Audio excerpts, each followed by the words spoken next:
muito boa noite para você que tá aí curtindo a ressaca do Natal, né? Aquele famoso bucho cheio. Então é Natal. Ai, gente, que gostoso, né? O que você fez? Ó, tá terminando o ano, cara. Passou rápido, né? Piscamos e já chegou o Natal e já passou o Natal, gente do céu. O gostoso do Natal é a família unida, mas aquele desentendimento que acontece de última hora. O legal é as brigas das famílias do Natal. Eu não gosto disso, eu quero aquilo, eu não gostei do presente de amigo secreto. Não, eu não gosto de uva passa, gente, no arroz. É sempre uma polêmica. Quem come com uva passas e quem não come. Quem quer arroz branco e quer arroz colorido. É sempre uma confusão nos grupos do WhatsApp para decidir qual o cardápio da ceia. Tem que ser colorido, Natal são cores. Claro, eu sou a favor da uva passa, sempre.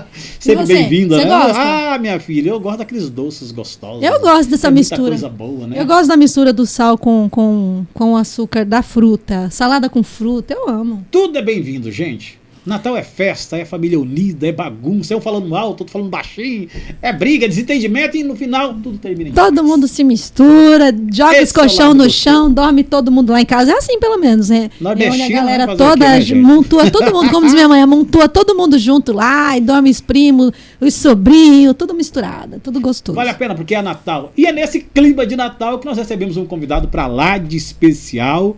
Juiz do Tribunal de Justiça de Rondônia, Oscar Francisco Alves Júnior, nosso convidado, que já foi vendedor de mexerica, office boy, trabalhou em bar, canta, tem múltiplos talentos. Boa noite, seja bem-vindo. Boa noite, tudo bem? Wilson, alegria estar aqui, Elis. Seja bem-vindo. Prazer estar aqui conversando com vocês. Que bom, então quer dizer que a sua vida começou vendendo mexerica, uma das minhas frutas prediletas, sabia? Ah, é a minha também.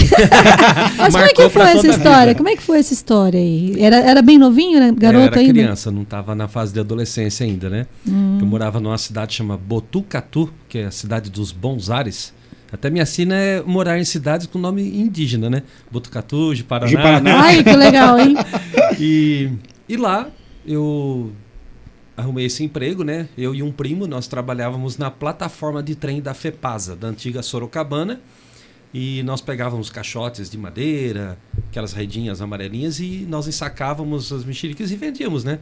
Na plataforma. E ganhávamos um percentual lá das vendas dos dias, né? A gente tinha, acho que era segunda, quarta e sexta, passava 3 vezes por semana, 3 vezes por dia, né? E quinta e sexta passava 2 vezes, se não me falha a memória, né? O senhor pode só puxar um pouquinho mais o microfone para pertinho? Para poder. Okay. Isso aí, tá bom, né, Juliano? Naquele tempo, a gente começa a trazer essas lembranças lúdicas. Todos os filhos, praticamente, ainda que criança ou adolescente, trabalhavam para ajudar os pais também, né? Ou vendendo fruta, ou vendendo arroz doce, ou vendendo picolé, o famoso din-din. Nós somos em 5 irmãos, né? Eu sou o mais velho. E o meu pai e minha mãe não falavam assim, precisa, apesar de não ter uma condição financeira boa naquela época, não tinha falado assim, vocês vão ter que trabalhar para ajudar no orçamento doméstico. Mas o que nós ganhávamos, por exemplo, no meu caso, eu comprava tênis, comprava uma calça que eu gostava, né? Naquele tempo, qual que era o tênis da moda? O tênis Montreal, que chute. Eu usei muito Bamba. Bamba, eu lembro do Bamba. Tinha o chinesinho também, né? Isso, eu usei. Que tinha umas estrelinhas assim. Pra jogar bola e outras coisas, eu usava que chute, né? Que chute era... Você lembra da Conga? Lembro. Conga. E eu lembro que eu juntei um bom dinheiro uma vez e fui pro Paraguai, né? Aí lá eu comprei um All-Star pra mim também. All-Star já era top, outro né? nível, né? Não, mas o All-Star faz sucesso até hoje com os adolescentes da juventude. All-Star de botinha. Muito. Eu lembro de botinha, era o sonho de consumo da época. Uma calça Fiorucci. Que legal. Tudo tendência da época. Como diz a moçada, então você tava bombando naquele tempo, né? Cabelo estilo Chitãozinho Chororó. Eita! Mas era tão legal, assim, nessa fase, que os pais, eles incentivavam isso, para você ter sua independência, né? Desde muito cedo, né, doutor? Sim, para mim foi importante trabalhar nesse período, né? Eu sei que hoje é uma outra sistemática e pessoas são contra, mas me ajudou muito eu desenvolver uma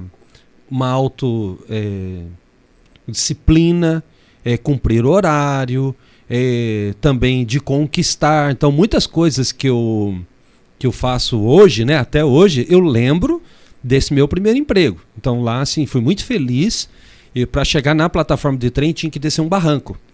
E depois, para voltar, a mesma coisa. Senão eu tinha que dar uma volta assim de 2 quilômetros, né? Caramba. E como eu não estava afim de dar essa volta, né? Então eu e esse primo, nós criamos até um lema, né? A gente falava assim, agora a gente está descendo, descia o barranco. Trabalhava, ganhava uma grana e falava, agora nós trabalhamos, agora a gente está subindo. Então, olha só, isso acaba sendo um símbolo, né? Para você ficou na sua memória até hoje, tipo, tá até hoje. estou subindo, né? Conquistou, tá subindo. Então, às Legal. vezes, penso assim numa situação, puxa, tô descendo aqui, tá complicado, né? Mas eu vou lá, trabalho e falo, agora eu tô subindo. Então, até hoje é uma coisa que eu trago desde esse período e com muito carinho. E foi muito importante para mim. Tem sido, né? Porque o pessoal fala, né? Passado são as coisas que não passaram, né? Então, isso aí para mim é uma coisa que não passou e eu vivo até hoje de uma forma positiva. Quantas lembranças bonitas, né? Não só de vendedor de mexerica, mas office boy também. O senhor teve essa experiência nas infâncias? Também. Trabalhei de boy na Unesp, que é uma universidade, uma escola, né, lá em Botucatu, no setor de patologia, onde levam os mortos e depois fazem um exame para descobrir do que aconteceu, né? Também trabalhei de boy na Caio, que é a Companhia Americana Industrial de Ônibus. Aqui em Ji-Paraná tem alguns ônibus que eu vejo com a plaquinha Caio, que era da família Massa, né, daquele corredor da Fórmula 1, trabalhei lá também. Todos esses lugares eu aprendi muitas coisas, fiz muitas amizades, algumas eu preservo até hoje. Naquele tempo, qual era o sonho de ser da sua profissão? Já pensava na área de magistratura ou não? O outro caminho? Seu pai era motorista, né, se eu não me engano. Isso, o meu pai foi motorista de ambulância, lá na Unesp, onde eu trabalhei, aposentou lá. Então eu pensava assim também, ser um motorista, né? Então assim, eu espelhava no meu pai, falava, quero ser um motorista e tal, né?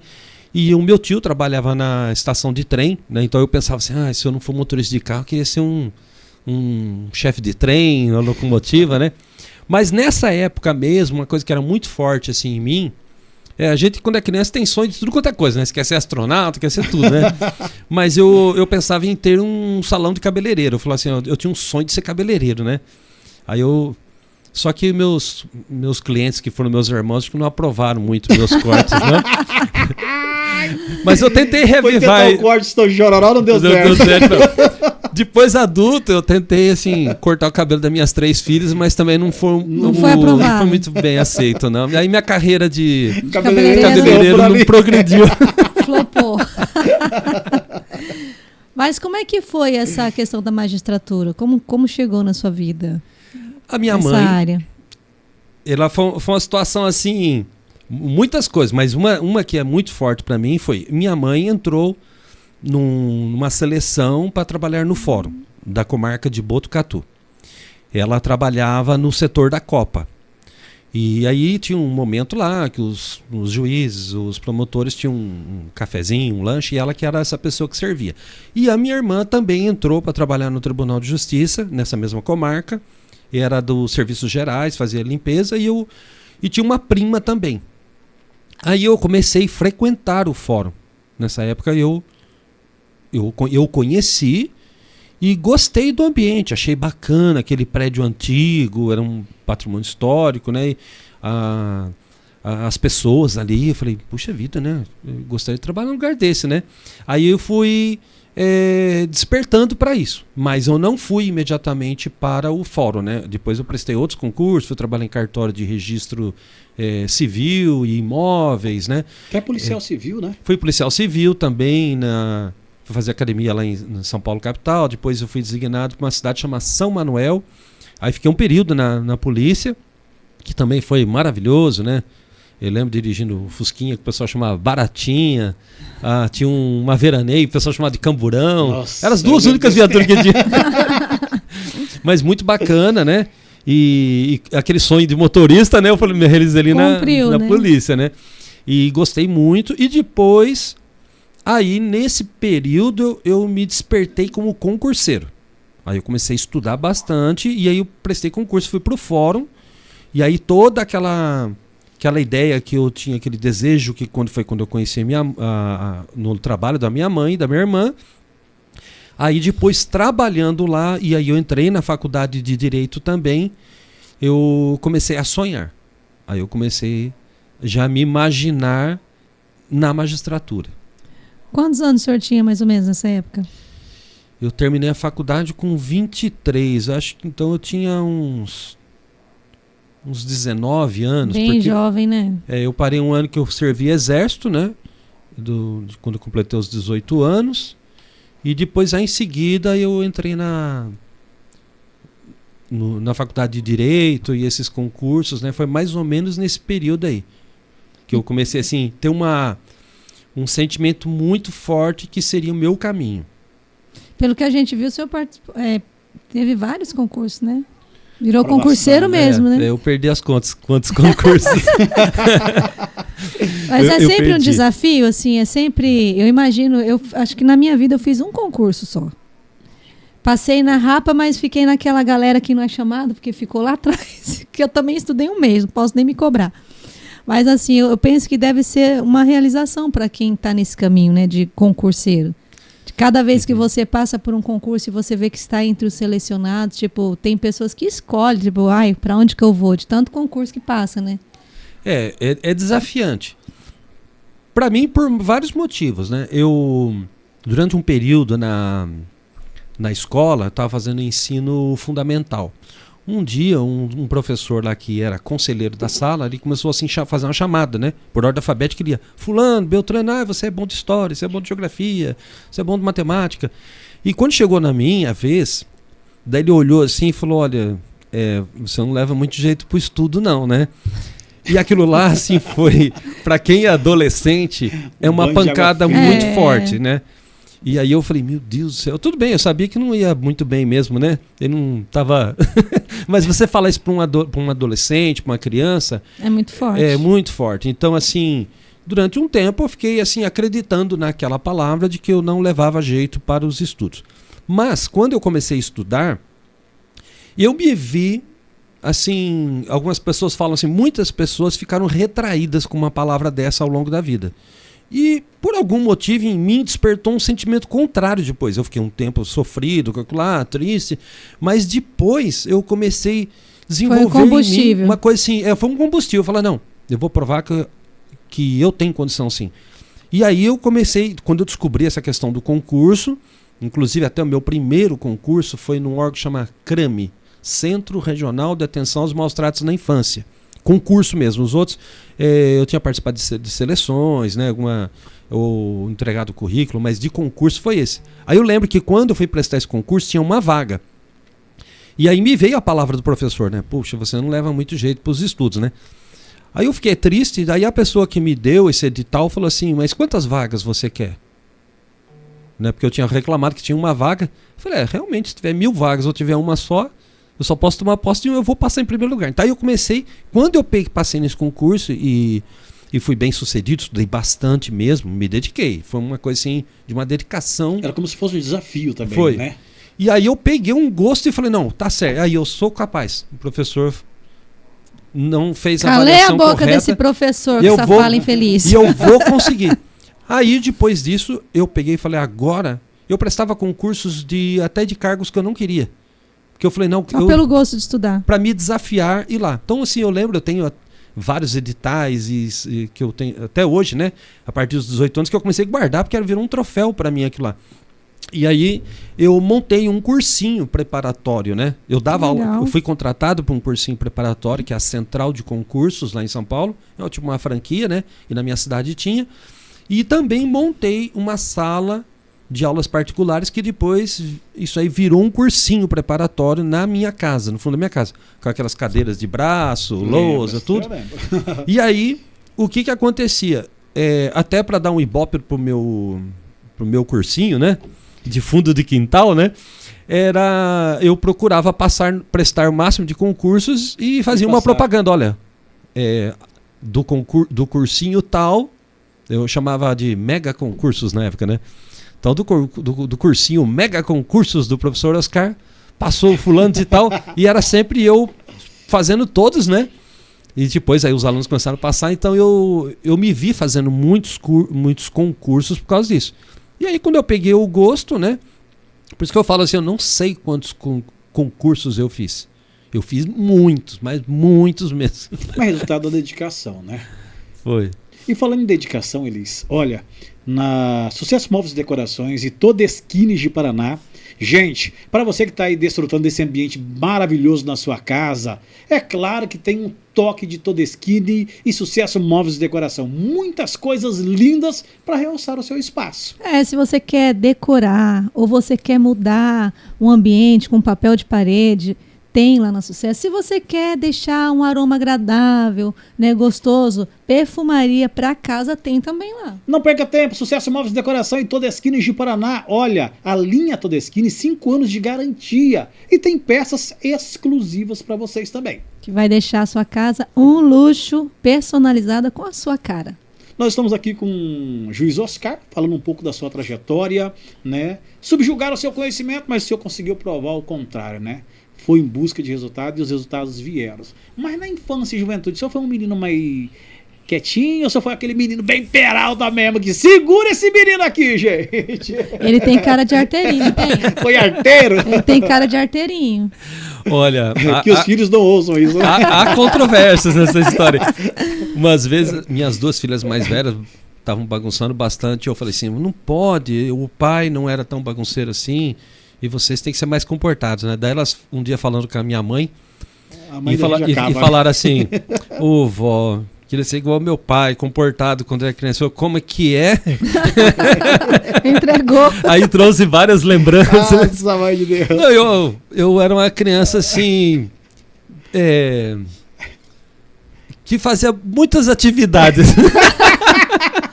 Eu já imaginei. O terror, gente. Eu já imaginei ele rolando com essas mexericas nesse barranco que ele falou ali, na ladeira, com esse primo. Olha, com as mexericas, não, mas a gente pegava uns papelões que embrulhava geladeira e ficava umas tábuas de Eucatex e a gente ia nos morros lá de Botucatu, porque fica numa cuesta, e descia lá. Aí a gente capotava bonito ali. Eu imagino, carrinho de quando rolimã. a gente fazia muito em São Paulo. São Paulo perna tem de muito, pau. né? Essas ladeiras lá. Meus irmãos faziam muito coisa isso. gostosa tinha, né? Eu lembro quando a gente aprendia a andar de bicicleta, não era nas bicicletas, tinha aquele era aquele a Monark, dentro, né? que tinha aquele círculo. Que tocava a perna, né? A cidade toda, vai. Que coisa gostosa. Infância não tem coisa melhor, não, gente. Aproveitou bem a infância, né, Oscar? Ah, eu aproveitei, né? Aproveitei esse período tanto de brincadeiras, também com meus amigos, com meus irmãos, no trabalho, tudo. Eu posso falar assim que tenho excelentes recordações e nenhuma queixa desse período, não. Aproveitei mesmo. Viveu, né? Vivi bastante. Bom demais. E tem as memórias afetivas, né? E a gente percebe que é isso que nos mantém com a nossa essência também, né? A gente sempre olhar de onde a gente veio, as lutas que nós enfrentamos e continuar no propósito também, né? Nos constrói, na verdade. Eu acho que quando a gente consegue vivenciar isso com intensidade, uma infância saudável, né? Eu acho que traz um adulto saudável, né? Com essa estrutura de ter liberdade para ter as experiências tanto na infância quanto na adolescência, constrói o adulto de hoje. E essa liberdade que o pai dá, esse direcionamento de instruir a ter o seu próprio dinheirinho ali, a construir sua vida, faz ser um homem como o senhor é hoje, né? Que aceita desafio, corre atrás e prova que pode, né? Eu até gosto bastante de fazer um trabalho em algumas escolas aqui em Ji-Paraná, falando com as crianças isso. E também de incentivo, né? Independente da infância ou adolescência não ser de grandes recursos, como foi o meu caso, da minha família, ou de alguém dar uma palavra negativa pra gente, eu faço questão de ir em algumas escolas, e às vezes alguns também vão lá ao fórum, né? A gente tem um momento para dizer isso daí, porque tudo contribui para o nosso desenvolvimento. Inclusive aquelas coisas que na época eu achei que eram ruins, hoje eu vejo que foram as mais significativas para mim. Porque talvez se eu não tivesse escutado uma palavra daquela, não tinha gerado em mim toda aquela vontade de fazer, de acontecer, de buscar. De provar diferente, né? Para mim Mas foi muito bom. Eu acho importantíssimo isso, de ter como exemplo a vida da gente e transformar a vida do outro, né? Serve de estímulo, né? Quantas crianças às vezes se vê numa situação, eu nunca vou conseguir ser um juiz, né? Porque minha família não tem condições. E a partir do momento que houve um depoimento desse, ela vê que ela pode também conquistar algo que ela tanto sonha, né? O senhor, na verdade, acaba levando esperança a muitos corações pequeninos que estão aí na cidade, sonhando em chegar a grandes profissões também. Isso é importante, a gente sonhar. mesmo quando toda a estrutura, toda a conjuntura mostrava que não ia acontecer, eu sonhava. Até sonho com muitas coisas ainda hoje, mas assim, nesse período eu sonhava. Inclusive tinha hora que eu parava, fechava os olhos e me imaginava com alguém chamando meu nome e falando, parabéns, você conseguiu. E me dava uma carteirinha, que era a carteira de magistrado. No dia que eu tomei posse, eu estava parado lá na fileira, né, sentado, o meu amigo, vinha assim os 2 primeiros classificados, terceiro, quarto, e alguém me chamou, que era acho que foi o presidente do Tribunal de Justiça. Aí eu fui à frente, ele me deu parabéns, me entregou com a outra mão a minha carteira, aí eu recebi, sentei, assinei um livro, sentei. Quando eu sentei, falei... Passou um flash. É aquilo que eu sempre sonhei, né? Eu ficava sonhando com isso. Então, a gente tem que fazer essa idealização, essa projeção, sonhar mesmo, buscar... Um amigo meu falou assim, você sonha muito. Eu falei, eu sonho mesmo, né? Senhor, mas você vive no mundo da lua. Eu falei, eu sonho mesmo, eu sonho. E que ele falou assim, você vive no mundo da lua. Eu falei, eu vivo. Eu falei, e se você não chegar na lua? Eu falei, se eu não chegar na lua, pelo menos eu tô entre as estrelas. Então, aí a gente sempre ficava assim. Então esse meu conselho para todos esses meninos é sonha. Se você não conseguir chegar na lua, pelo menos você vai estar entre as estrelas. Busca que vai dar certo. Já está próximo daquilo que acredita, né? Isso que é o principal é a gente acreditar na gente mesmo. Porque às vezes você tem um grande potencial e não acredita em você, não vai adiantar nada. Vai ficar aquele potencial adormecido. Mas quando você acredita, muitas coisas começam a acontecer e você consegue alcançar esse objetivo. Na verdade, só tem algumas coisinhas que não deu certo com o senhor, né? Ser cabeleireiro. Mas eu tentei. Mas e tocar o violão que começou, mas acabou esquecendo. Pois é. Na infância, meu pai fazia muito gosto que tocasse violão, né? E às vezes ia no lugar, ele sempre deixava o violão no porta-malas do carro. Então ele tinha essa alegria de falar assim, meu filho toca violão, né? Então assim, sempre tinha que andar com as partituras. Mas depois, com os anos, eu fui meio que não, esqueci mesmo a leitura de partituras, mas depois eu reaprendi a tocar de uma outra... Aí do estilo Oscar. Mesmo. Essa cidade bem interiorana é muito sertanejo que domina logo, né? Tem bastante. Então, você era do tempo que cantava aquelas músicas galopeia, como é que fala? Galopeira. Eu escutei muito com meu pai, né? Chitãozinho Chororó, Belmonte e Amaraí. Chegou a ter cabelo estilo Chitãozinho Chororó, né? Na época que o sertanejo era bom, né, gente? O sertanejo raiz, Mato Grosso, né? Matias. Era outro nível. Trio Parada Dura, a gente ia bastante festas pra ouvir, né? A minha carteira de trabalho tem um cabelo Chitãozinho Chororó. Foi moda há muito tempo, né? Aquele cabelinho espetadinho. Foi moda, filho. Não, e o cabelo dele é lisinho, imagino que era tipo Chororó mesmo. Arrepiava tudo aqui. O meu atrás não dava pra arrepiar daquele dedo. Atrás comprido aqui. Mas fez sucesso. O meu era daquele peitinho do Black Power. Black Power. Gente, mais um recadinho pra vocês chegando. Desta vez de onde, nosso amigo Juliano? Implemac, implementos agropecuários e ainda materiais para construção com tecnologia agregada. Se você está aí buscando tecnologia para a sua fazenda, para o seu campo, para tecnificar e agilizar o seu serviço, na Implemac, meu querido, é trator, arador, o que você precisar para o campo, para tecnificar, você vai encontrar lá. Para construção tem bitoneira, tem tudo que vai facilitar a sua mão de obra. Chega daquelas coisas de antigamente, gente, ficar ali quebrando a cabeça, não. Olha, tecnifica seu trabalho, mão de obra, vai te dar mais agilidade, vai aumentar os seus ganhos e ainda você vai poder parcelar com muita facilidade da Implemac. Tem loja pertinho do Feirão do Produtor e tem na entrada ali bem próximo do viaduto do 2º distrito da cidade. É só passar, fazer um bom negócio e mudar a sua realidade. É isso aí. O nosso bate-papo continua, né, minha amiga Liz? Isso, eu vi aqui que o senhor trabalhou na vara da infância, né? Na vara criminal. Eu tive uma passagem lá em Porto Velho, né, como substituto, e também outros locais que eu passei substituindo os colegas, não como titular na vara da infância, né? E como é que foi esse contato com essa parte que lida justamente com a infância, né?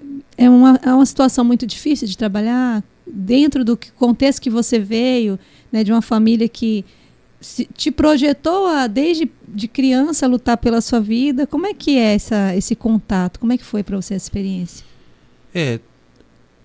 Reflexivo, né? Porque muitas vezes, como juiz criminal assim, nos últimos quase 20 anos, eu não sei se eu acostumei a lidar com Porque você cria um jeito, um know-how ali de trabalhar com o adulto, né? E com o adolescente, com criança foi um período menor, mas eu achei mais trabalhoso. Mas eu tive oportunidades em vários momentos ali, por ser uma situação até levar um pouco mais para a informalidade, de conversar com alguns garotos e compartilhar até alguns momentos da minha infância e da juventude, que eles estavam vivendo ali também. E eu espero que tenha feito algum significado para algum deles, né? Porque assim, eu compartilhei do meu coração mesmo, coisas que aconteceram comigo, com amigos meus, né? Eu creio que na hora ali que eu falei, olha, teve amigos que faleceram, né? Outros amigos que foram presos. Teve o meu caso, né, que eu acabei passando num concurso e fui bem sucedido nos estudos, mas tantos que morreram, quem foi preso e quem foi bem sucedido em alguma carreira, foram escolhas. Exato. Né? Eu não posso falar assim, eu era assim porque aconteceu tal coisa, porque minha família não sei o quê. Não se vitimizou, né? Eu podia arrumar um monte de respostas, desculpa, né, para isso aí, desculpas, que faziam sentido, mas não iam mudar nada na minha vida. Então, assim, eu procurei extrair, como o pessoal diz, né, de um limão azedo, fazer uma limonada, né? E que limonada, né? E aí eu procuro falar com essas crianças e adolescentes nesse sentido. Quando eu estive na Vara da Infância e Juventude, eu fiz isso, Elis. Esses dias nós recebemos lá no fórum 2 turmas do CTPM 4. Né? E também pude compartilhar um pouco dessa situação, né? Porque a gente nunca sabe o que é que está acontecendo na cabeça deles, porque é um contato que eu estou tendo eventual. Mas assim, eu não perco a oportunidade de plantar sementes, né? Então assim, eu me sinto assim um sementeador, né? Isso é ótimo, né? Eu penso assim que tem que ter assim, profissionais de todas as áreas. Eu vejo muito em filme americano que tem aquele dia da profissão, né? Que o pai vai lá falar da sua profissão e dá um estímulo para a criança, para ela saber o que ela vai ser quando crescer. Eu penso que isso tinha que ser algo natural nas escolas, de ter pessoas como o senhor, né, médicos e todas as áreas que trouxesse a sua história de vida, que mostrasse, olha, minha família não era uma família de posse, né? A minha mãe era doméstica, como a gente já teve casos aqui, né, de pessoas contando que sua mãe lavava roupa, era doméstica e estimulou e pagou sua faculdade, e hoje, né, eu sou formado, tenho minha profissão, porque isso é um exemplo para muitas crianças que às vezes acham que não é possível, né, doutor? Eu já tive oportunidade mais de uma vez de meninos e meninas falarem assim para mim no final: se você conseguiu, eu vou conseguir também, né? Aí até alguém que estava adulto lá falou assim, não fala assim. Eu falei assim, não, mas eu achei ótimo, porque despertou assim, o olhar da criança, do adolescente, se tava um brilho, e era isso mesmo que ele estava. Esse era o objetivo, né? Ele pegou, olhou e falou assim, ele não falou desrespeitoso, né? Tipo assim, se você que estava mais lascado que eu conseguiu, né? E eu tô menos pior na situação, eu vou conseguir, né? Ele falou de um jeito que eu falei, mas era isso que era o objetivo. Você também consegue, você pode. E não precisa ser no direito, pode ser em qualquer outra área, né, do conhecimento humano, comércio, o que for. A pessoa tem que despertar aquela fagulha, assim, eu penso que nós somos capazes. E uma outra coisa também, que nem no meu caso, essa questão de não ter esses recursos, tudo, ele foi positivo porque eu aproveitei essa situação aí. Então, assim, e outras pessoas têm uma vida no financeiro mais confortável, questão a família mais estruturada, etc. E eu sou contra, assim, a gente criar que algumas pessoas têm um discurso de guerra de classes, né? Porque fulano tem... Não, todo mundo tem uma dificuldade. Inclusive, quem tem grandes recursos também passa por problemas, por dificuldades. Pode não ser financeiro, mas tem uma área que não está tão boa. A responsabilidade, ele fala assim, o que eu vou fazer? Meu pai conseguiu ter tudo isso daqui. Existe uma e cobrança, se eu não der sequência, né? Às vezes é mais difícil do que para mim, que eu corri por fora. Né? Então, para mim, eu falo assim, eu não tenho responsabilidade de além de nada, porque fala assim, ninguém está me cobrando de coisa alguma. E às vezes eu vejo que uma pessoa que tem grandes recursos, para ele é mais pesado e mais difícil. O legado é muito pesado, né? Aham. Então, agora ele tem que saber o caminho também, descobrir isso daí para poder aquilo lá se tornar fácil também. Pegar uma coisa que é um peso para ele e trabalhar e conseguir. Todo mundo vai ter uma dificuldade. Vai ter dificuldade. E se a gente olhar para a dificuldade, a gente nunca avança, né? Verdade seja dita. Só É. que essa geração nossa, a tecnologia, ela deixou muito essa geração na zona de conforto, né? Muito no telefone, e aí esquece de algo maior e acaba ficando que aquilo ali não é tão importante. Prioriza o que não é importante, infelizmente. Essa questão de tecnologia, eu tô fazendo entrevista aqui, eu tô com o celular aqui, a gente vira assim, tipo uma parte nossa do corpo, né? A extensão do Uma corpo. extensão. E é importante que nem agora com a pandemia, as audiências elas conseguiram acontecer graças à questão da tecnologia, videoconferência. Você ouve uma pessoa que está lá na Itália, na Espanha, não precisa mandar uma carta rogatória ou uma precatória, pessoa que está no Espírito Santo, foi para o Rio Grande do Sul. Então, assim, facilita muito. Dinamizou bastante, né? Quero fazer uma pesquisa rapidinho ali, eu estou Tem dando uma resultado, aula. né? Então, assim, ajuda demais. Então, eu penso assim, se eu fosse uma criança hoje com um celular na mão, então, assim, muitas das dificuldades eu ia superar com isso daqui. Mas, o que eu vejo de problema hoje é o pessoal ficar muito tempo no celular, no computador, e não tem o privilégio que nós tivemos, que a gente estava falando aqui, de ir lá jogar uma bola, empinar Perna de pipa, pau, perna de betes. pau, correr, brincar de betes, de tudo isso aí, escorregar de papelão em algum lugar, de uma tábua de Duratex, fazer carrinho de rolemã. Isso tudo é muito importante. Então, Saudável, né? saudável. Então, eu penso que o equilíbrio está no meio. A gente não pode nem falar assim, abominar o uso de tecnologia, né? o celular. Eu vejo assim, tem pais que cortam totalmente. Não pode. Vai ficar zero. Isso aí eu não acho assim legal, mas eu respeito. Mas também você colocar a criança para a tecnologia cuidar dela, da educação, também eu só acho ruim. Né? Tem que descobrir um meio termo aí. Pontinho de equilíbrio, Cada família tem o seu, né? Porque nem toda família é igual. Não Sim, tem como fazer uma não receita tem. de bolo e falar, todo mundo vai ter que fazer assim. Então, para mim, às vezes, eu posso liberar um pouquinho mais, para o outro pode liberar um pouquinho menos, mas a gente tem que usufruir de tudo que está à nossa disposição. Eu penso que é importante essa questão da tecnologia. Eu acho que o que falta, talvez, eu acho que talvez até chegue a esse ponto desse equilíbrio de saber lidar com ela. Por quê? Nós não tivemos a tecnologia na nossa formação, né?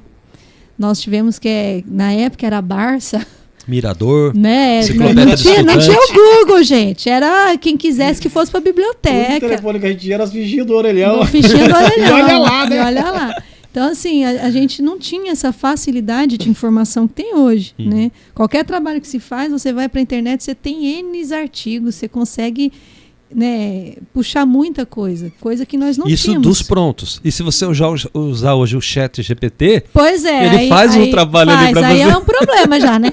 Mas, assim, a tecnologia, se ela for bem utilizada, ela é a mão na roda. Só que o grande problema que eu vejo é que as pessoas estão justamente buscando a facilidade. Em vez de buscar a pesquisa, tentar buscar conhecimento para realmente aprender, não. Ele vai no chat GPT, faz lá o trabalho e acabou. Mas aí que dá o problema. Aprendeu de fato? Que profissionais nós teremos daqui para frente, né, doutor? Isso eu vejo como problema. A tecnologia ela contribuiu muito com a justiça no Brasil todo. Foi. Mas o senhor olha, apesar desse olhar positivo, mas há uma preocupação ainda maior para os anos que se aproximam, né, com o erro de forma inadequada dessa tecnologia. Hoje as pessoas estão pegando uma pessoa, pegando a voz dela, clonando a voz e mandando para outras Hoje faz pessoas. tudo, gente. Né? Muda até a cara da pessoa. Usando para o mal a tecnologia hoje, no emprego dela. Isso daí vai acontecer com tudo. Por exemplo, a pessoa pegar uma bateria e tocar muito bem, faz toda a diferença numa música. Agora, se ele pegar e começar a fazer um monte de barulho, ele vai incomodar o pessoal da casa, os vizinhos e tudo mais. A mesma coisa com o uso da tecnologia. Ele pode utilizar para uma deep web e outros fins, né, ilícitos, e também para o bem. Então, assim, é difícil dizer como que a população vai caminhar com relação ao uso da tecnologia. Se for uma população que for voltada para a questão do bem, né? Do cuidado com o próximo. Por isso que eu acho que esse distanciamento das pessoas não tem mais assim mostrar que estão felizes, né? Eu estava conversando com uma pessoa esses dias e ele falou assim que eu fiz um agradecimento e ele falou, por que você falou aquilo lá? Ué, porque quando a pessoa faz bem pra gente, eu acho importante agradecer. Ele falou, mas desnecessário, ficou óbvio isso daí. Eu falei, não, eu acho importante, se fosse comigo, eu acho importante As pessoas estão perdendo esse senso, né? A pessoa fala assim, de educação, pelo menos. Muito obrigado por esse copo de água, né? E vejo que é importante para mim, para a pessoa que providenciou, e várias pessoas que nem esse conhecido meu falou, eu acho desnecessário. Então, isso daí, com o uso de tecnologia ou sem uso de tecnologia, eu acho preocupante como as pessoas estão se portando e ficando robotizadas, daqui para frente. Né? Isso eu acho muito ruim, viu? Principalmente no trânsito. Agora, se as pessoas souberem trabalhar isso, vai ficar bom. Que no outro dia me perguntaram assim, a criptomoeda é uma coisa ruim? Eu falei, eu entendo que não. Ah, mas as pessoas fazem lavagem de dinheiro, faz isso. Eu falei, faz isso com dinheiro de papel. Faz. Ela faz com o que ela quiser. Tem gente que põe dinheiro na cueca e transfere para ilhas não sei da quanta. Então ela não precisa de um coisa digital. O digital é a evolução, a modernidade, mas não quer dizer que ela vai necessariamente fazer coisa errada ou não, que nem a gente estava falando. Antes você fazia pesquisa com Barça, com Mirador, com Enciclopédia do Estudante, e a pessoa tinha gente que lia, entendia e fazia o trabalho. Tinha uns que copiavam o que estava lá. Exato. E hoje é a mesma coisa. Só colocava o nome no grupo. Isso. E hoje é a mesma coisa com a tecnologia. Ele está fazendo de uma outra forma. Só modernizou a forma, né, de fazer. O senhor também está ligado direto à questão do trânsito em Paraná. Que a minha vara é criminal e delitos de trânsito. Delitos de trânsito. Tem muito crimes relacionados ao uso do telefone no trânsito, que viram uma mania também, né? É muito. A minha vara, ela julga os crimes considerados com pena alta, grave no trânsito. Embriaguez ao volante. Embriaguez ao volante, homicídio culposo e lesão corporal culposa. Os demais crimes do CTB, eles são julgados pelo juizado, que tem uma pena menor que vai até 2 anos. Esses homicídios, lesões corporais, né, uma boa parte tem o uso do celular.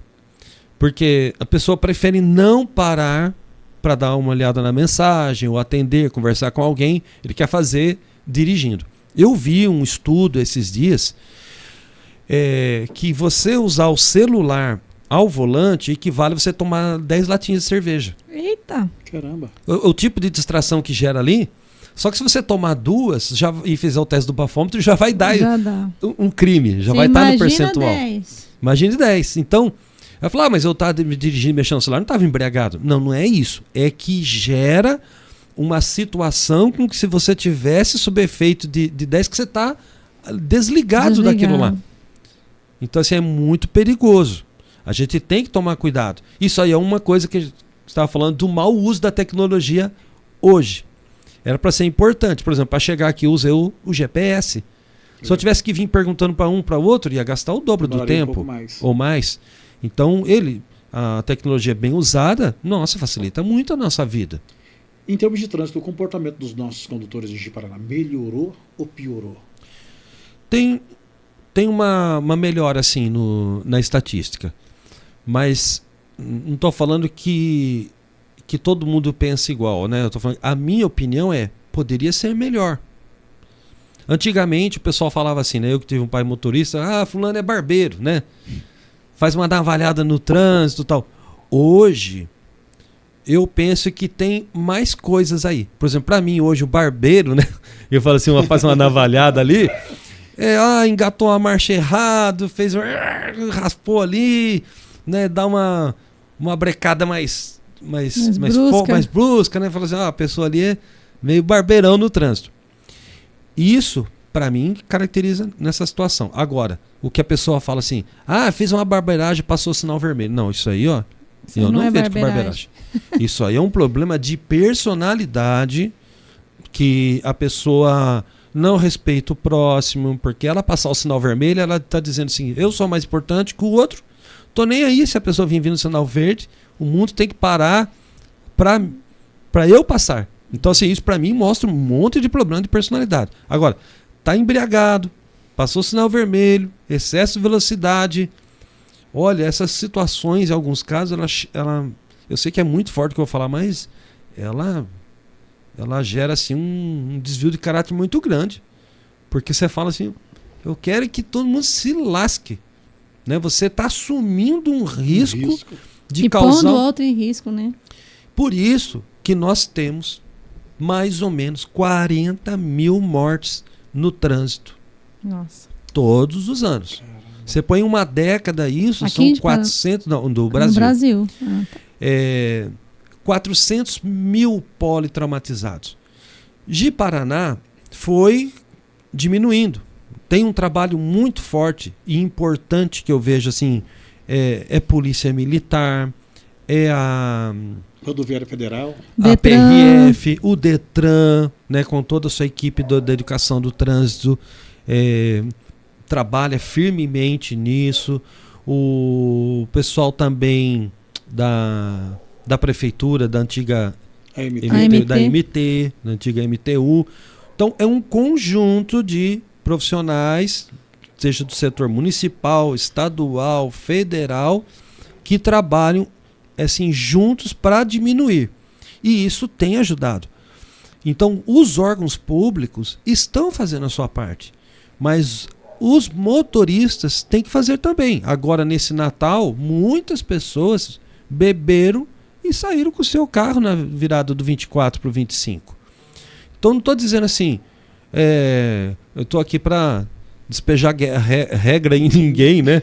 Até as pessoas usam então um nome chulo ainda de... Não estou aqui para fazer isso. Mas você pode beber? Claro que pode. Mas o dia que você beber, não dá para você dirigir. Faz uma escolha, né? Pede para outra pessoa da família dirigir, chama o Uber, vai a pé. Tem um monte de opção. Não ingerir bebida alcoólica e dirigir. No ano novo também acontece muito isso daí. Tanto que a estatística aumenta bastante nas festas de final de ano. E também no período de feriados, tipo carnaval, outros feriados prolongados. Mas se cada um fizer a sua parte, nossa, vai ajudar muito. Porque as pessoas falam, vai ter blitz. A partir do momento que você depende de alguém tá controlando o seu comportamento, a gente tem que fazer as coisas certas, independente de alguém estar vendo a gente. No caso dessas pessoas que cometem crimes no trânsito, o que é imputado a elas? O serviço comunitário ou uma pena mais rígida também por aqui? Depende muito. Nos homicídios culposos, a pena é maior, e aí a gente tem que ver lá se vai gerar uma pena em regime aberto, regime semiaberto, um regime fechado. Às vezes pode ter uma substituição, outras não, na lesão corporal também. No embriaguez ao volante, como a pena vai de 6 meses a 3 anos, e aí tem várias possibilidades ali, que se a pessoa é réu primário, e também cabe substituição lá do artigo 44 do Código Penal, entre outras situações também do 77 do Código Penal, a gente procura com essas pessoas fazer uma prestação de serviço à comunidade, pode ser prestação pecuniária, a não ser aquelas situações que a pessoa está reincidindo zero e viseiramente, que ela está dizendo, eu não estou nem aí. Então, nesses casos, é inviável aplicar esse outro tipo de sanção. Mas, na maioria das vezes, é cabível. E eu vejo assim que tem gerado essas pessoas que usam esse momento de reflexão para uma palestra, uma prestação pecuniária, algum trabalho junto ao hospital, ao bombeiro, enfim, são vários centros de recuperação. A maioria das pessoas utilizam como um sinal assim que fala, puxa, eu tenho que mudar de comportamento. Mas, infelizmente, existe um percentual pequenininho, mas... que continua no erro. Que continua. A reincidência, ela é pequena também ou não? Desses casos que eu estou falando, sim. Eu não vejo como uma coisa muito assim, acentuada, não. Mas é uma escolha que a pessoa está fazendo. Aí, nesses casos, não é possível aplicar o que você falou dessas prestações pecuniárias, prestação de serviço. Aí não tem como. Aí a pessoa precisa de alguma coisa mais severa. Antes de nós passarmos a próxima pergunta, nós temos aí mais um parceiro, Jorjão Oxigênio. Jorjão Oxigênio, gente, com a grande distribuidora White Martins e a Jorjão Oxigênio desde 1991, atuando em Ji-Paraná, aliás, em Rondônia e Acre, né? Gases medicinais, gases industriais, potencializando ainda mais a produção nas empresas e salvando vidas em todo o estado de Rondônia e Acre. Trazendo vida, né? Trazendo oxigênio dentro dos hospitais, das clínicas, dentro das indústrias, com o maior profissionalismo e também com uma tradição, né, de vida e de saúde aqui em Rondônia.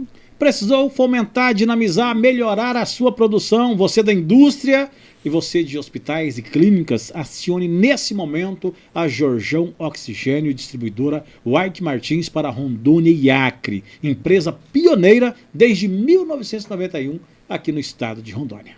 Maravilha! Estamos falando de trânsito, uma situação bastante delicada, né? Para que as pessoas tenham um pouco mais de consciência também. E a gente percebe que além desse trabalho que o senhor faz, né, no juizado, tem um trabalho também que o senhor faz voluntariamente, às vezes pedalando e disseminando essa consciência também, né? De um trânsito seguro. Eu tenho utilizado esses passeios ciclísticos assim ao longo dos anos para usar de momento de reflexão, né? O nosso movimento ali, apesar de contar com vários grupos organizados de ciclismo, e eu sou muito feliz de contar com o apoio de todos eles ali, assim, a receptividade sempre foi muito boa. O senhor continua pedalando ainda ou parou um pouquinho? Eu tô mais assim na retaguarda? Eu falo assim, meio eventual, né? Eu tive uma lesão aí, faz uns 2 meses aí que eu tomei um tombo. Andando na rua aí, andei numa calçada não muito legal ali, me machuquei e aí me impediu um pouco de estar pedalando tudo. Mas os passeios nossos, eles vão crianças, idosos, todas as idades, sexo, então assim, é um movimento de reflexão, de importância do pedestre, do ciclista, do motorista, né, de todo mundo. E eu acho importante essa movimentação da comunidade, porque aí não fica só assim, eu como juiz da vara de trânsito, ou o Detran, ou a AMT, ou a PRF. É importante que a população, por isso que eu passeio, para as pessoas falarem, não, mas eu sou responsável disso. Eu que devia ser o primeiro a fazer isso aí, eu que tenho que ser protagonista nisso, né? Então a ideia é esse envolvimento. E a gente lá, vamos com vara do trânsito, mas fala assim, nós estamos juntos. É claro que o passeio foi promovido para a gente, geralmente em parceria com a Marta do Detran. A Marta Luna, né? A Marta Luna, a gente desenvolve um passeio, um trabalho nesses passeios assim há bastante tempo. Mas a ideia nós promovemos, damos um pontapé inicial, mas é importante para despertar na população e falar, temos que fazer diferente. É que acaba criando uma cultura, né?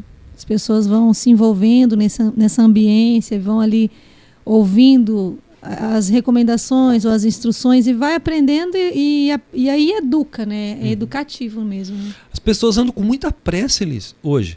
Todo mundo, em tudo. Né? Aquele negócio assim de fazer comida, ir lá escolher arroz, feijão, e não sei o que cozinhar. Né? Não, o pessoal põe um macarrão que faz 3 minutos lá e boa, né? Vai mexer na internet, demorou para abrir, não, pega um outro site. Então, assim, as pessoas não têm paciência. Eu fui fazer uma live um dia e era aberta a todos, mas o público predominantemente eram de adolescentes. Aí demorou um pouquinho do uso da tecnologia ali, de linkar o YouTube, Instagram e tal. Mas das mídias estava já funcionando o chat. Aí uns meninos escreveram assim, tinha atrasado acho que 2 minutos, 3 minutos, né? Mas é que precisava fazer a sincronia, né? Tô indo embora, tá demorando muito. Falei, gente, são adolescentes, estão tudo estressados, não aguento esperar 3 minutos. Como assim, né? O que tá fazendo de tão pesado na vida que tá tão estressado? Depois geram adultos que vão ser motoristas e impacientes. Ele não tem paciência de esperar o semáforo de 1 minuto, 2. Verdade. Ele vai avançar. Então a gente tem que desenvolver paciência, calma. Então os pais que estão nos ouvindo aí, quer ajudar na formação do filho como motorista, cria um filho paciente. que sabe esperar, que respeita o outro. Tem gente que fala assim, já estou ensinando meu filho placa de trânsito. Eu falei, você vai ser o de menos. Verdade. A outra eu vou dirigir. Não, ensina o seu filho a ser paciente, calmo, Não tranquilo. xingar no trânsito. Tem gente que fala assim, não, leva desaforo para casa. Mas indo no trânsito, a confusão Já por causa deu disso. tanto. Já Você tá deu falando tanto. isso, eu lembrei de uma coisa problema, bastante engraçada, cara. Tô olhando pro meu carro pra ver se não excede a velocidade. Não olha pelo carro, não. Olha pelo ser humano que vai dirigir o carro. É mais fácil. As pessoas, eu falo assim, elas objetificaram as coisas. Tudo é objeto. Eu lá na vara de trânsito é assim. Por que aconteceu o acidente? Vinha vindo um carro. Aí o outro vinha vindo uma moto. Vinha vindo um caminhão. Eu fico pensando nisso. Ninguém fala assim, vinha vindo um motociclista, vinha vindo um motorista dirigindo aquele carro, aquela moto. Então é sempre a impressão assim, é que o carro tá sozinho, né? é sempre Não as tinha ninguém coisas, já conduzindo. não é uma pessoa. Então as pessoas, eles vão assim, Coisificando as coisas. tudo. Para falar assim, filosoficamente, coisificou tudo. Que então triste, né? tudo E é objeto. sempre culpando o outro, né? O outro que estava errado. Olha, é difícil quando a pessoa senta ali e fala. Eu pergunto, depois que fala para contar a história, e fala, e você acha que esse acidente, que até trocando o nome, o sinistro de trânsito, aconteceu por culpa de quem?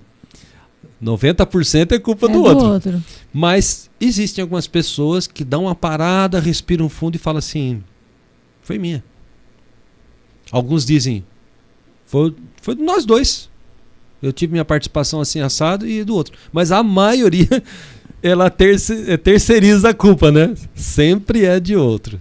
Antes da gente passar para a próxima pergunta, eu queria convidar você a pegar esse link e divulgar aí para os seus amigos, grupos de WhatsApp, familiares, parceiro de trabalho, aqueles grupões aí que você é inserido, que você silencia. Então, vai lá.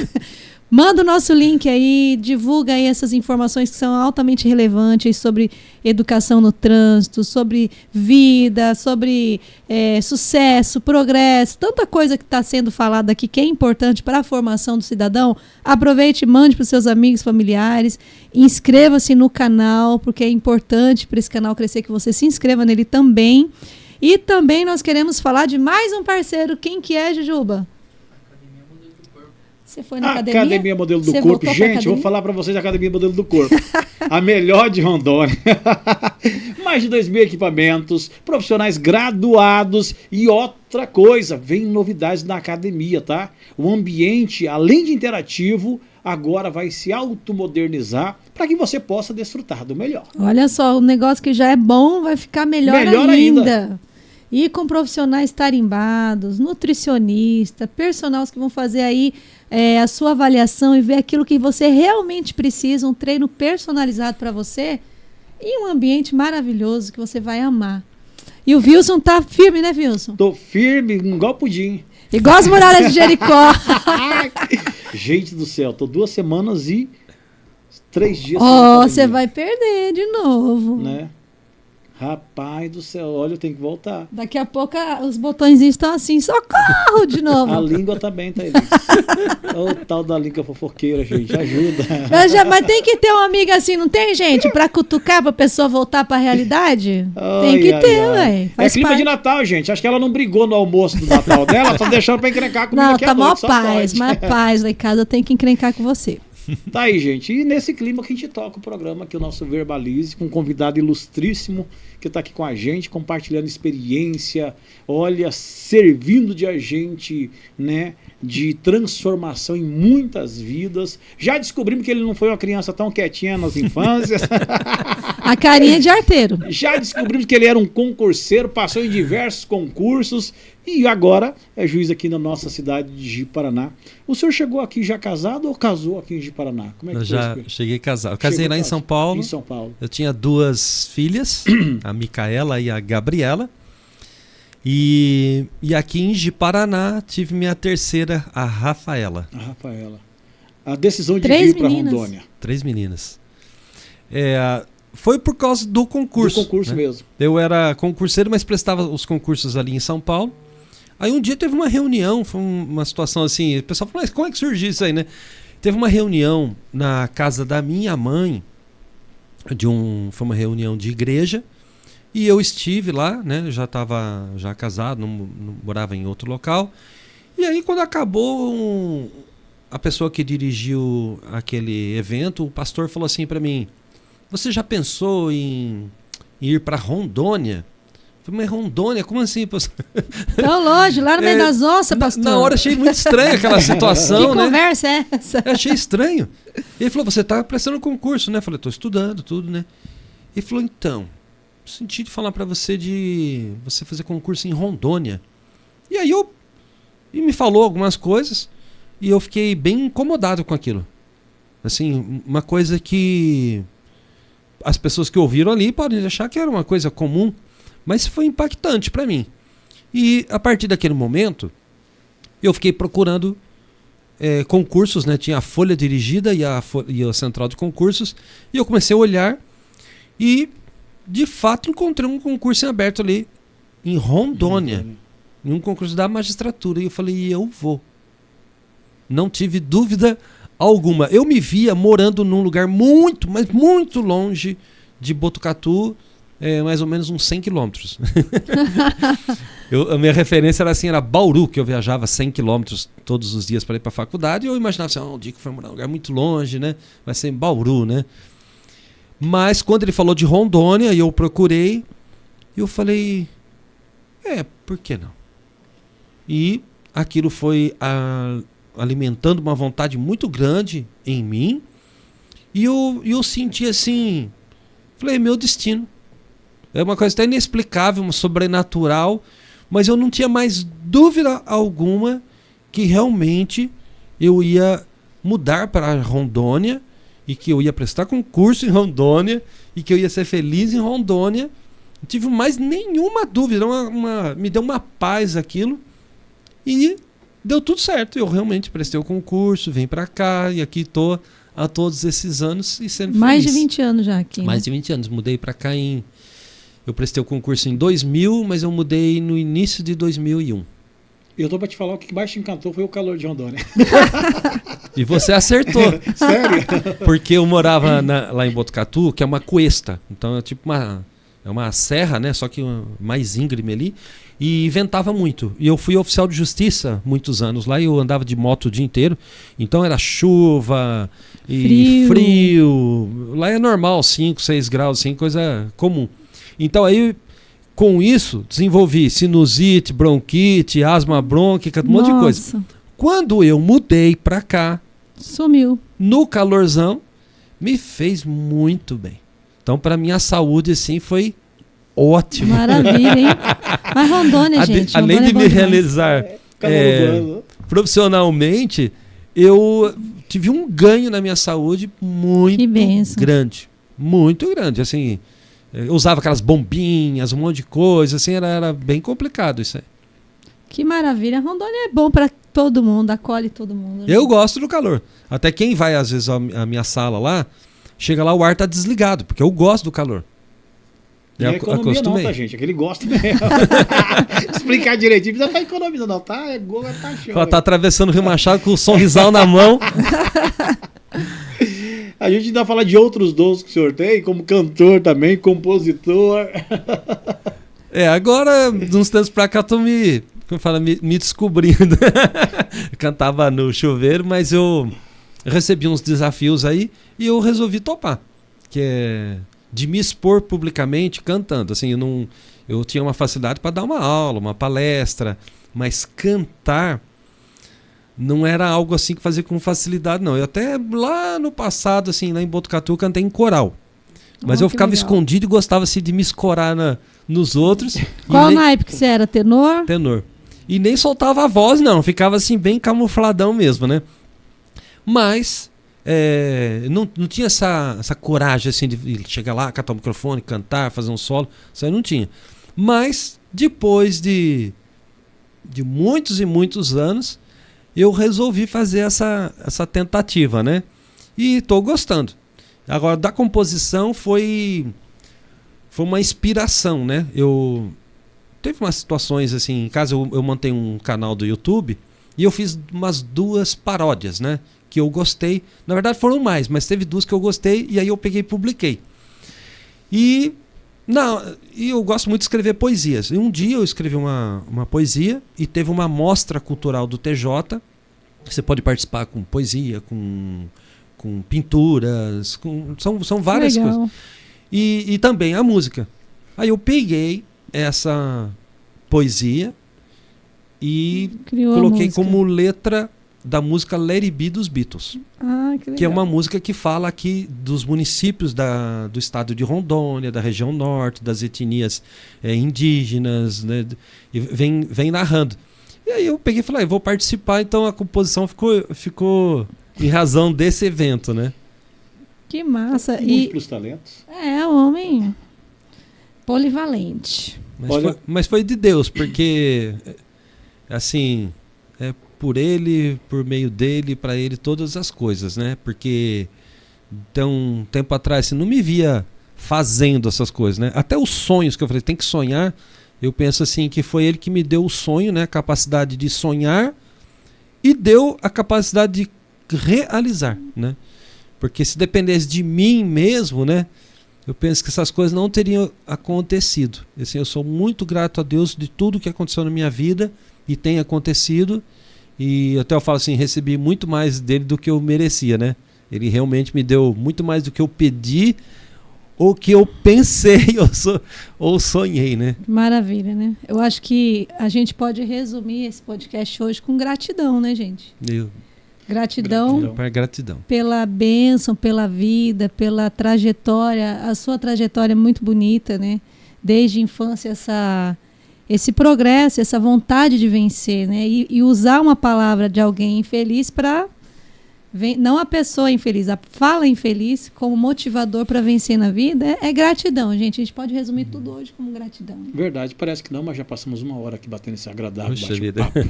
E nós muito rápido, agradecer né? ao Senhor por nesta noite de Natal, né? Essa noite tão especial, onde a família se reúne. Nós estamos aqui compartilhando histórias, experiências e levando motivação. Foi para mim muito gratificante relembrar várias coisas que vocês perguntaram e desse sentimento de gratidão que a gente precisa realmente, não só hoje no dia de Natal, mas todos os dias da nossa vida sermos gratos por todas as coisas que a gente recebe, mesmo aquelas que a gente não acha que são boas, né? Tem um versículo que fala muito em meu coração, que fala que todas as coisas cooperam para o bem daqueles que amam a Deus. Então todas as coisas são as coisas boas, as mais ou menos, as ruins, as horríveis, todas cooperam para o nosso bem. No meu caso, hoje nessa conversa, eu revivi a minha memória pensando, inclusive aquela fala que eu achei que era ruim, cooperou para o meu bem. Aliás, ela foi preponderante. Se não tivesse aquela fala, eu não sei o que teria acontecido. Talvez tivesse seguido outro caminho, mas assim, foi muito importante. Então assim, eu que agradeço por esse momento aqui de estar conversando com vocês. Eu espero que essa nossa conversa, as palavras, seja assim, instigador, provocador para alguém, né, motivador, que já passou por uma situação parecida ou não, mas que sirva para o progresso, para o desenvolvimento de cada um. Eu acho muito importante isso daí, essa questão de agradecer, né, do sentimento de gratidão. Eu sei que a gente já está avançado já no dia 25, mas aproveito também para mesmo assim desejar Feliz Natal para todos, né? E também um próspero ano novo. Amém. Amém. Que Deus continue nos abençoando. Amém. E nos guardando sempre. E um abraço para você e um beijo no seu coração. Assistiu o programa, tá com o buchinho cheio? Agora vai dormir. Gente, vai descansar. Mas se assim, beber, não dirija. Verdade. Isso bem lembrado. Se tomou uns goró aí, ó, vai dormir, não vai sair não. Mas, gente, uma coisa que ele falou que é importante, não vamos esquecer da educação. O muito obrigado é sempre bem-vindo. Por favor, é sempre bem-vindo. Vamos manter isso daí, que isso é muito legal. E Feliz Natal, Deus abençoe e até semana que vem. Beijo no coração. Tchau, gente. Tchau, tchau.